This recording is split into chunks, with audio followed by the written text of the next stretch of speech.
Good morning student. मैं आपको पिछले क्लास में केमिकल काइनेटिक्स का चैप्टर्स पढ़ाया था और उसमें मैंने आपको रेट निकालने के लिए बताया था। आज बच्चों मैं उसी के बारे में बता रहा हूँ कि यदि स्टेचोमेट्री के साथ रिएक्शन है, मैंने वहाँ जनरल रिएक्शन का बात किया था। आज मैं बता रहा हूँ कि यदि उसमें स्टेचोमेट्री रहे तो उसका रेट हम कैसे निकालते हैं। मैंने पिछले क्लास में बताया था कि जब हम रेट लिखते हैं और उसमें यदि मोल प्रेजेंट हो तो उसको हम क्या करते हैं, 1/, डिवाइड में रखते हैं, 1/, बट्टा में रखते हैं। जैसे फॉर द एग्जाम्पल मैं आपको आज एग्जाम्पल एक देने जा रहा हूँ जो जनरल रिएक्शन हमारा है। जैसे alpha A plus beta B से क्या हो गया, gamma C plus delta D. ये मान लो सबसे पहले कोई जनरल रिएक्शन है और ये रिएक्शन के इधर वाले को हम क्या बोलते हैं, रिएक्टेंट। इधर वाले को हम बोलते हैं रिएक्टेंट और इधर वाले को मैं क्या बोलता हूँ, प्रोडक्ट। इधर वाले को मैं क्या बोलता हूँ, प्रोडक्ट। तो इस साइड को रिएक्टेंट बोलते हैं और इस साइड को प्रोडक्ट बोलते हैं। मैंने पिछले क्लास में आपको बताया भी था और मैंने ये बोला था कि रिएक्टेंट में जो हमारा रेट होता है वो कौन से साइन के होता है, तो नेगेटिव साइन का। अब प्रोडक्ट में जो होता है वो कौन से साइन का होता है, पॉजिटिव साइन का। पिछली क्लास में मैंने बता चुका है। अब बताओ रेट ऑफ रिएक्शन मैंने जब लिखने के लिए बताया था, rate of reaction, rate of reaction. तो जब रेट ऑफ रिएक्शन मैंने लिखने के लिए बताया था बाबू, तो क्या बताया था, मोल है। तो ए का मोल कितना है, अल्फा। बी का मोल कितना है, बीटा। सी का मोल कितना है, डी का मोल क्या है, डेल्टा। तो मोल को मैंने बोला तो बट्टा में रखने को, 1 alpha D A by D T. अब ये माइनस में होगा क्योंकि रिएक्टेंट है, तो इसके आगे हम क्या लगाएंगे, माइनस। और इक्वेशन नंबर हमारा क्या हो गया, फर्स्ट। अब दूसरा फिर हम लिखेंगे rate of reaction, rate of reaction. और ये क्या होगा, बीटा है तो 1/बीटा। और ये भी क्या होगा, माइनस डीबी बटे डीटी। Equation number second. उसके बाद फिर लिखेंगे rate of reaction, rate of reaction. और ये प्रोडक्ट का लिखेंगे तो ये जो है माइनस नहीं अब रहेगा, 1/गामा प्लस ये माइनस नहीं है प्लस होगा।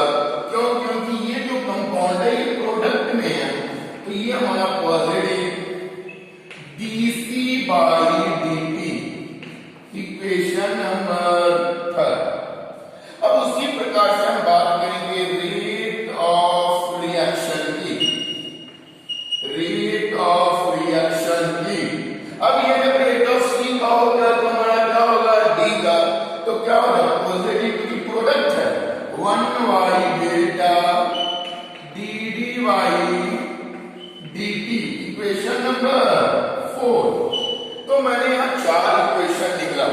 तो कौन कौन सा इक्वेशन निकला बाबू, equation number first, second, third and fourth. Equation number first, second, third and fourth. और एक चीज आप देख रहे हो कि ये भी रेट ऑफ रिएक्शन, ये भी रेट ऑफ रिएक्शन, ये भी रेट ऑफ रिएक्शन और ये भी रेट ऑफ रिएक्शन है। तो ये आपस में क्या है, बराबर।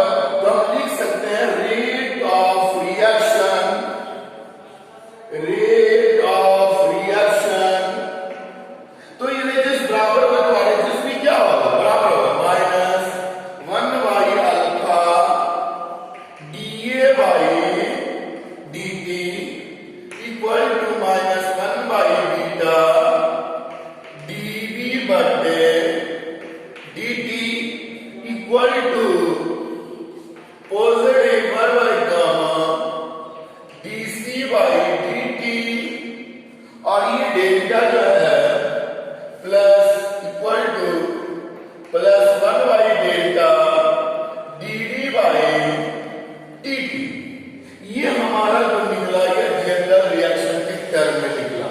किसके टर्म में निकला बाबू, जनरल रिएक्शन के टर्म में। यदि रेट ऑफ रिएक्शन का भी मोल रहेंगे, एक एग्जांपल इसका हम देना चाहते हैं, बहुत ही आसान तरीके से हम इसको बना सकते हैं। जैसे सपोज है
कितना मोल है?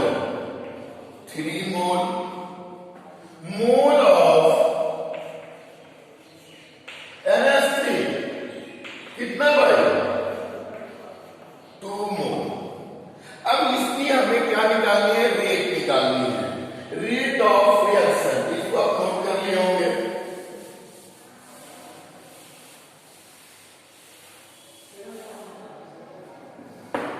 तो अब बात करते हैं किस रिएक्शन की। तो N2 प्लस 3H2 और 2NH3। अब बच्चों हमें ये बात करके रेट निकालनी है। तो सबसे पहले इधर वाले को रिएक्टेंट मैंने बता दिया, इधर वाले को प्रोडक्ट। रिएक्टेंट ऑलवेज क्या होगा? नेगेटिव। प्रोडक्ट ऑलवेज क्या होगा? Positive sign. तो रेट ऑफ रिएक्शन, अब इसकी हम बात करेंगे तो इसमें कितना मोल है? 1/1। तो जैसे 1/1 d N2/dt। हम जानते हैं 1/1 और 1 लिखो चाहे नहीं लिखो, इसका कोई अंतर नहीं पड़ता है। और ये हमारा कौन सा चार्ज होगा? Negative charge. इक्वेशन नंबर हमारा क्या हो गया? फर्स्ट। उसके बाद हो गया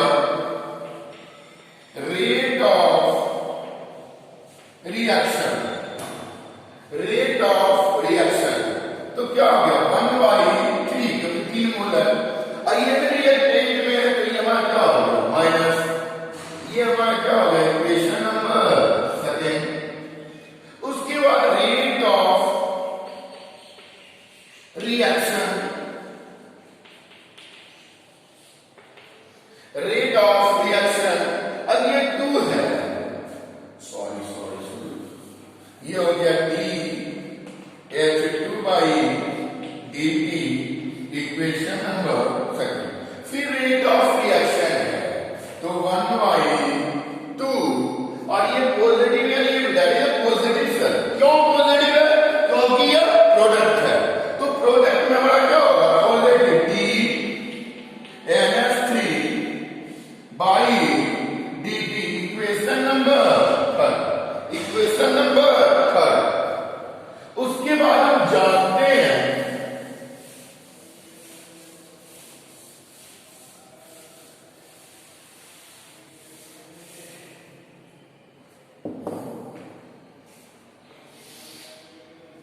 अब यदि हम rate of reaction equation number first, second and third की हम बात करेंगे तो ये रेट हमारा क्या होगा? बराबर। तो रेट ऑफ रिएक्शन की हम बात करेंगे।